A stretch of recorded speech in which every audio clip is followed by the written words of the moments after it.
Corel Draw में आज हम आप लोगों के सामने weld, trim, intersect, simplify, front minus back और बैक माइनस फ्रंट को समझेंगे। और रेक्टेंगल लगाइए, देखें जो है फ्री हैंड के ज़रिए इसके अंदर एक लाइन लगाई है।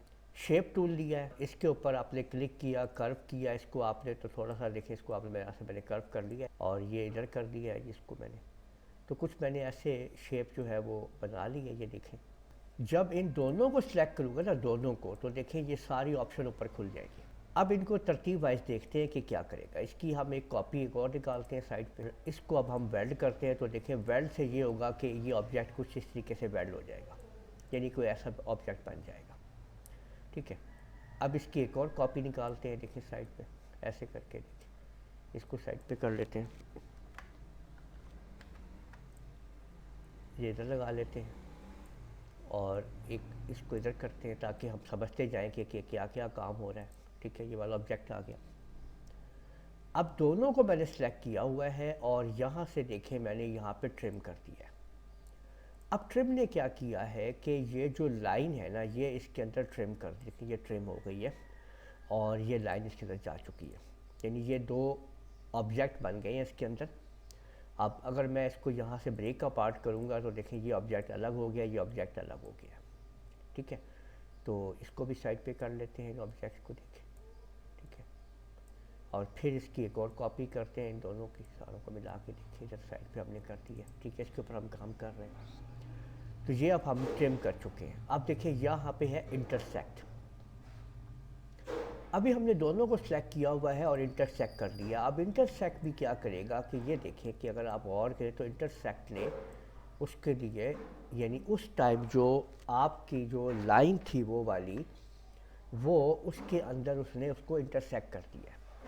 असल में इंटरसेक्ट का काम कुछ थोड़ा सा हम जो समझते हैं, इसको ज़रा ब्रीफली समझ लेते हैं। अगर देखें कि एक मेरे पास ये रेक्टेंगल है और दूसरा मेरे पास एक सर्कल है, ये देखें, ये देखें, ये देखें, ये अब यहाँ पे अगर आप गौर करेंगे ना, तो यहाँ पे ना एक ऑब्जेक्ट यहाँ मौजूद है, इस जगह पे देखें। अब इंटरसेक्ट इसको बाहर निकाल देगा, ये देखें कि ये उसने इसको बाहर निकाल दिया पीस को, यानी अगर मेरे पास इस तरह से ये एक ऑब्जेक्ट इंटरसेक्ट ये काम करेगा। ठीक है, और इसी तरह से अब इनको भी हम साइड पे लगा लेते हैं और इसकी एक और कॉपी करते हैं साइड पे। अब ये देखें कि ये आपके सामने सिंप्लीफाई भी बिल्कुल ट्रिम की तरह ऑलमोस्ट काम करता है, ये देखें। और इसने ये देखें कि इसको सिंप्लीफाई कर दिया, ये देखें इसके अंदर सिंप्लीफाई हो गया ये।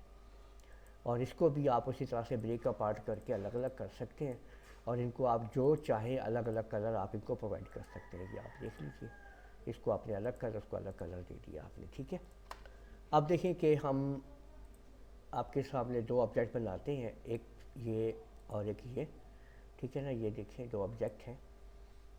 अब इनकी एक और कॉपी करता हूँ मैं साइड पे, देखें, और पहले इसको सेलेक्ट करते हैं और यहाँ पे हम इसके ऊपर क्लिक करते हैं। ये है हमारे सामने फ्रंट माइनस बैक, और फिर हम इनको सिलेक्ट करते हैं और इसके ऊपर क्लिक करते हैं। ये देखें, ये है आपके पास बैक माइनस फ्रंट। तो ऐसे आपने देखा कि इस तरीके से ये शेप्स जो है आप लोग अलग अलग तैयार कर सकते हैं।